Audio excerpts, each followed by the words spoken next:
Every year during April, Vietnamese students in the Little Saigon area, who were born and raised in America, have the opportunity to learn more about the Vietnamese history that their grandparents and parents have experienced. At the Museum of the Republic of Vietnam, historical witnesses, politicians of Vietnamese origin in the region, professors, teachers, and students of Vietnamese origin come together to answer questions, to reveal the truth, and to share the effects of the Vietnam War on the lives of Vietnamese Americans here.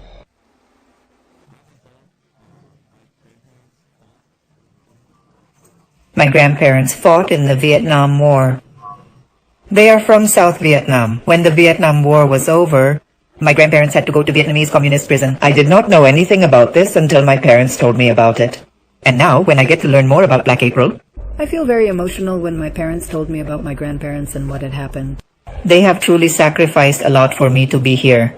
And here I am truly inspired to become a better version of myself and appreciate what I have.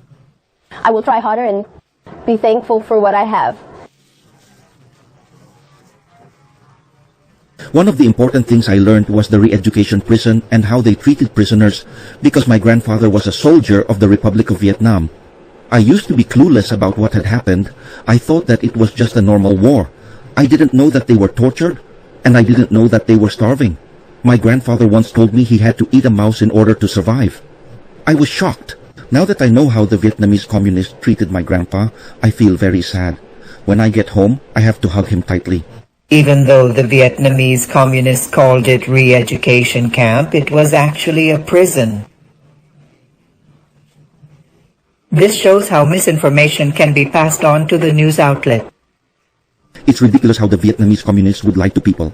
They would say that attendance at their re-education prison would only take 3 days, but it turned out that they forced people to stay in there for 3 to 7 years. I believe that Vietnamese people who don't know their history are not truly Vietnamese people. Young people who grew up in Vietnam and recently came to America also shared their experiences about learning Vietnamese history in school in Vietnam. I myself was a student from 1st to 8th grade in Vietnam.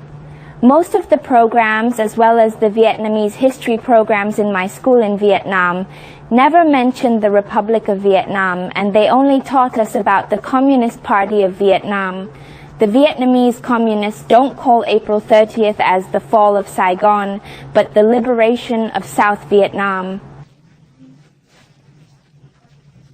However, when I come to the United States and learned about the true history of what happened, I realized that the Vietnamese communists named April 30th incorrectly, and that April 30th was actually the day when South Vietnam was lost and taken over by the Vietnamese communists, not liberated. Although the Vietnam War ended nearly 50 years ago, its effects are still present in the daily lives of young generations of Vietnamese Americans.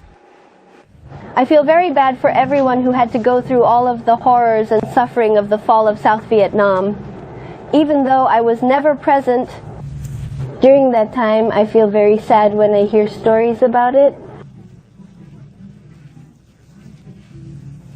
Even though what happened was very unfortunate, I'm happy for the fact that Vietnamese people who came to the United States were able to find a new life, and they no longer have to be in situations where they have to lose